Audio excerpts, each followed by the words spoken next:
अस्सलाम वालेकुम dear students. आज हम चैप्टर 4 डेटाबेस का जो है स्टडी करने जा रहे हैं, डेटा इंटीग्रिटी एंड नॉर्मलाइजेशन।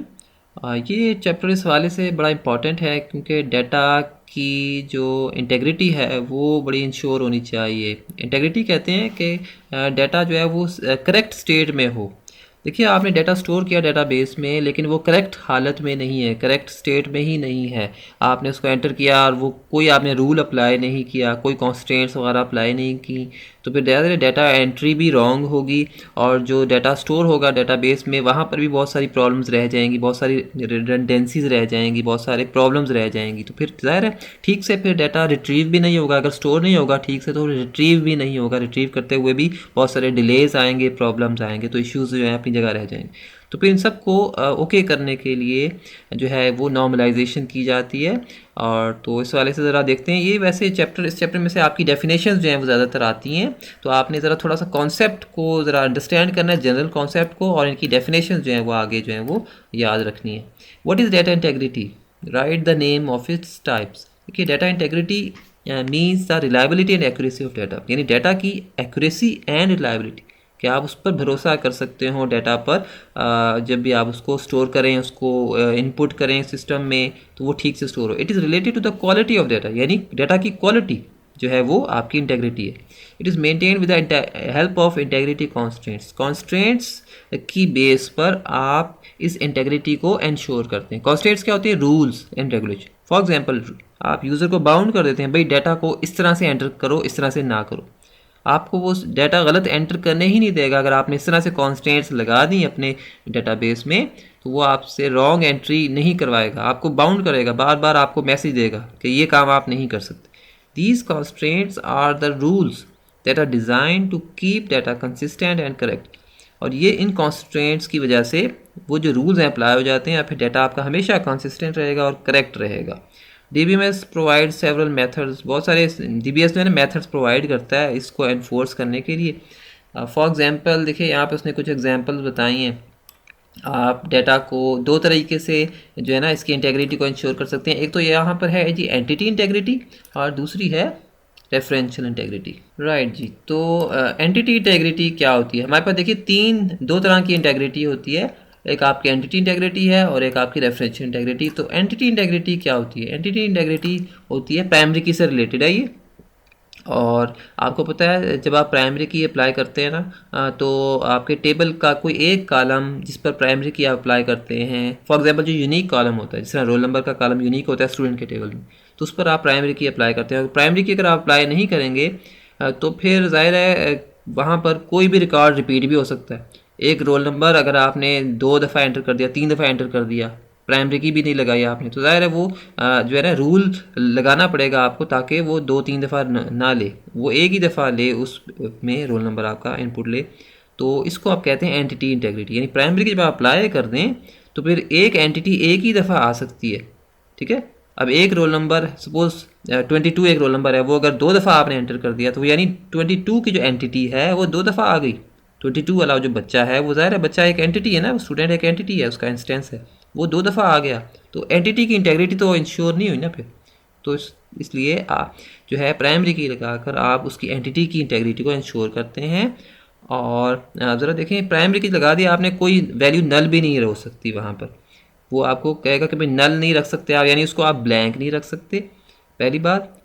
और दूसरी बात, वो यूनिकली आइडेंटिफाई करता है तमाम रिकॉर्ड्स को। आप एक ही दफ़ा उसमें कोई जो है रिपीटिशन नहीं हो सकती उसमें। It is not possible to uniquely identify record in a relation if primary key contains a null value. Obviously आप जब नल वैल्यू रखते हैं, सपोज आपने 2 नल वैल्यूज़ रख दी, ठीक है, तो इट मीन्स वहाँ रिपीटिशन आ गई ना, फिर तो रिपीटिशन तो प्राइमरी की अलाउ ही नहीं करती। तो एंटिटी की जो इंटेग्रिटी है वो बेसिकली प्राइमरी की लगाकर हम इंश्योर करते हैं। What is referential integrity? देखिए, रेफरेंशियल इंटेग्रिटी की भी डेफिनेशन आपको अक्सर आ जाती है। क्या होती है रेफरेंशियल इंटेग्रिटी? इसमें देखिए रेफरेंस का जिक्र है। रेफरेंस से क्या मुराद? आपको पता है कि डेटाबेस में बहुत सारे टेबल्स होते हैं जिनको आप लिंक करते हैं, उनके दरमियान रिलेशनशिप्स होते हैं। फॉर एग्जांपल स्टूडेंट के टेबल का टीचर के टेबल के साथ रिलेशनशिप, इसी तरह स्टूडेंट के टेबल का कोर्स के साथ रिलेशनशिप। एक स्टूडेंट बहुत सारे कोर्सेज स्टडी करता है, ठीक है, तो दो एंटिटीज़ के दरमियान से आप रिलेशनशिप जो है वो ड्रॉ कर सकते हैं। याद रखें ये जो आप दो टेबल्स के दरमियान या दो एंटिटीज़ के दरमियान जब भी रिलेशनशिप बनाते हैं ना, तो ये जो है रिलेशनशिप ये प्राइमरी की और फॉरेन की बेस पर बनता है। यानी आप ये कह दें, सपोज़ मैं एक एग्जांपल ले लेता हूँ, यहाँ मेरे पास दो एंटिटीज़ हैं, एक स्टूडेंट की एंटिटी और एक कोर्स की एंटिटी।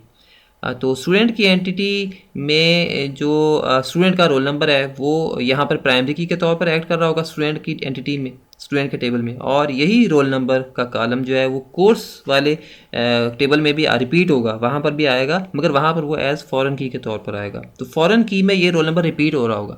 देखिए एक स्टूडेंट जो है वो ज़ाहिर है एक से ज़ायद कोर्सेज पढ़ता है, वो फिज़िक्स भी पढ़ रहा है, वो मैथ्स भी पढ़ रहा है, वो इंग्लिश भी पढ़ रहा है। तो यहाँ पर स्टूडेंट वाले टेबल में उसकी प्राइमरी की एक दफ़ा आएगी, रोल नंबर सिर्फ एक ही दफ़ा आएगा, लेकिन वही रोल नंबर कोर्स वाले टेबल में रिपीट हो रहा होगा। ज़ाहिर है वो एक से ज़ायद काफ़ी सारे कॉम्बिनेशन उसने लिए हुए हैं कोर्सेज़ के, तो उसका जो भी रोल नंबर है वो वहाँ पर रिपीट हो रहा होगा, और एज़ वो वहाँ पर कहलाएगा फॉरेन की। तो कॉलम एक ही है, रोल नंबर दोनों तरफ जगह, मगर लेफ़्ट साइड पर स्टूडेंट में वहाँ वो प्राइमरी की के तौर पर आ रहा है, जबकि दूसरा जो कोर्स वाला टेबल है वहाँ वो एज़ फॉरेन की आ रहा है। फॉरेन की में रिपीटिशन हो सकती है, ठीक है, याद रखिएगा। प्राइमरी की में रिपीटिशन नहीं हो सकती किसी वैल्यू की, जबकि फॉरेन की में रिपीटिशन हो सकती है। तो इस तरह से एक कॉमन कॉलम लाजमी रिक्वायर्ड होता है दो टेबल्स के दरमियान रिलेशनशिप बनाने के लिए। इसे हम कहते हैं प्राइमरी की और फॉरेन की का रिलेशनशिप। तो रेफरेंशियल इंटेग्रिटी कह रही है, देखें वो क्या बता रही है इन दोनों से मुतलिक। If a foreign key exist in a relation, the foreign key value must match the primary key value of some tuple in its parent relation. वो कह रहा है कि जो फॉरेन की वाला टेबल है उसमें फॉरेन की जो है वो लाजमी पेरेंट की वाले टेबल से मैच होनी चाहिए। ये ना हो कि आपने पेरेंट टेबल में जो आपका है ना प्राइमरी की वाला टेबल, उसमें तो ऐड नहीं किया रोल नंबर, और फॉरेन की वाले टेबल में जिसे हम चाइल्ड टेबल भी कहते हैं, तो वहाँ पर वो रिपीट हो रही है, वो रोल नंबर कई दफ़ा आ रहा है ठीक है, वो रोल नंबर वहाँ पर नहीं आ सकता फॉरेन की वाले टेबल में या चाइल्ड वाले टेबल में, जब तक आप उसे प्राइमरी के वाले टेबल में उस रोल नंबर को ऐड ना करें। तो ये ठीक है, तो इसको आप कहते हैं रेफरेंशियल इंटेग्रिटी का पहला रूल। जबकि दूसरा रूल, ये दो रूल्स होते हैं रेफरेंशियल इंटेग्रिटी में, और दूसरा रूल ये होता है डिलीट करने का।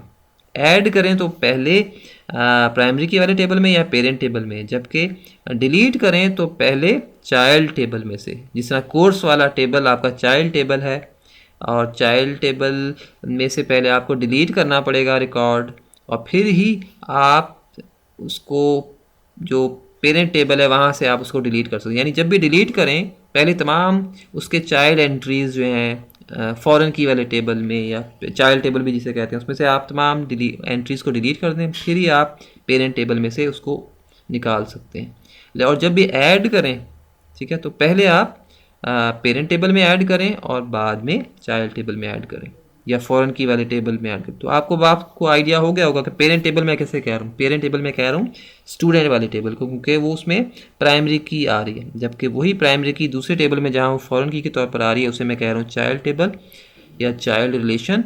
क्योंकि आपको पता है एक पेरेंट के डिफरेंट चाइल्ड्स होते हैं ना, मोर देन वन चाइल्ड्स, तो वो वैल्यू वहाँ रिपीट हो रही है फॉरेन की वाले table, that is why it is called child table. और इसको डिपेंडेंट भी कहते हैं, डिपेंडेंट टेबल भी कहते हैं, जबकि पेरेंट टेबल को हम इंडिपेंडेंट रिलेशन भी कहते हैं।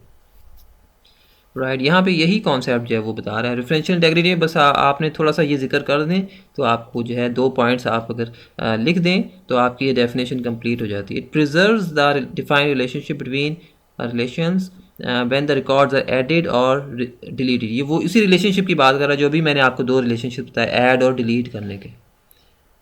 ये आगे नेक्स्ट पेज पर भी ज़रा फर्दर मैं इसको देख लेता हूँ, आपको एक्सप्लेन कर देता हूँ। The referential integrity can be achieved by creating relationship between the relations. तो देखें, एक अब आपको आइडिया हो गया, एक आपका पेरेंट रिलेशन होता है और एक चाइल्ड रिलेशन होता है। और पेरेंट रिलेशन में आपके पास प्राइमरी की होती है, जबकि चाइल्ड रिलेशन में फॉरेन की होती है। नेक्स्ट ज़रा अब हम देखते हैं, देखिए यहाँ पर डायग्राम से अब आपको वाज़ेह हो जाएगा। सपोज़ ये मेरे पास लेफ़्ट साइड पर स्टूडेंट का टेबल है और राइट साइड पर मेरे पास क्या है, कोर्स का टेबल है। ये जो रोल नंबर है यहाँ पर लेफ़्ट साइड पे ये क्या है, प्राइमरी की, और वही रोल नंबर राइट साइड पर देखें चाइल्ड रिलेशन जिसे मैं कह रहा हूँ फॉरेन की के तौर पर आ रहा है, और वो रिपीट हो रहा है। रोल नंबर 1 देखें 3 दफ़ा रिपीट हो रहा है, 2 भी 3 दफ़ा रिपीट हो रहा है, क्योंकि वो 3 सब्जेक्ट्स पढ़ रहे हैं बच्चे, 3 उन्हें अलग अलग कोर्सेज उठाए हुए हैं। तो इस तरह से जो है अब रेफरेंशियल इंटेग्रिटी क्या है कि देखें, जब भी दो एक ऐड करते हुए, जब भी ऐड करें तो पहले पेरेंट टेबल में करें, और जब भी डिलीट करें तो पहले चाइल्ड रिलेशन से, चाइल्ड टेबल से पहले डिलीट करें। तो बस यही दो रूल्स हैं जिसको हम रेफरेंशियल इंटेग्रिटी का नाम दे रहे हैं। और आई होप कि समझ आपको आ गया होगा। यहाँ पे ये वाला जो टेबल है चाइल्ड टेबल, इसमें इसकी कॉम्पोजिट की दो टेबल से, इन दो कॉलम से मिलकर बन रही है, जबकि इस टेबल की जो है ना, पेरेंट टेबल की प्राइमरी की बस ये सिंगल एट्रीब्यूट पर मुश्तमिल है, that is roll number.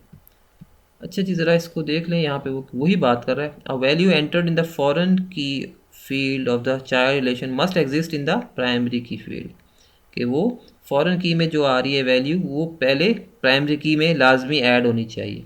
A record can not be deleted from a child relation if the matching record in the exist in the parent relation.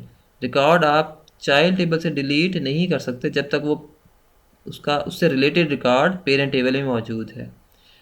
The primary key value cannot be changed if the parent relation, if in the parent relation, if its corresponding record exists in the child relation।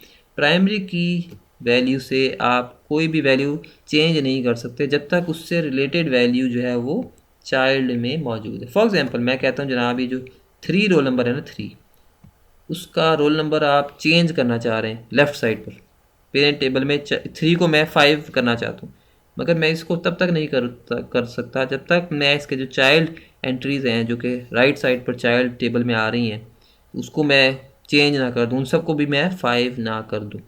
ठीक है, तो पहले मैं child table में से करूँगा उसको change, बाद में मैं पेरेंट टेबल में इसको चेंज करूँगा।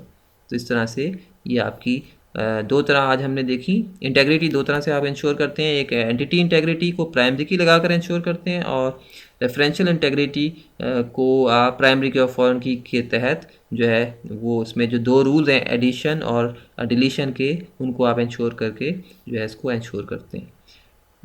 ठीक है जी, दो डेफिनेशन है जस्ट आपने आज ये याद करनी है। तो इंशाल्लाह नेक्स्ट टाइम हम कुछ प्रॉब्लम्स का जिक्र करेंगे, कौन सी प्रॉब्लम्स जो है नॉर्मलाइजेशन में आती हैं। Thank you for today. अस्सलाम वालेकुम। कोई क्वेश्चन आप लोग कर सकते हैं। अस्सलाम वालेकुम।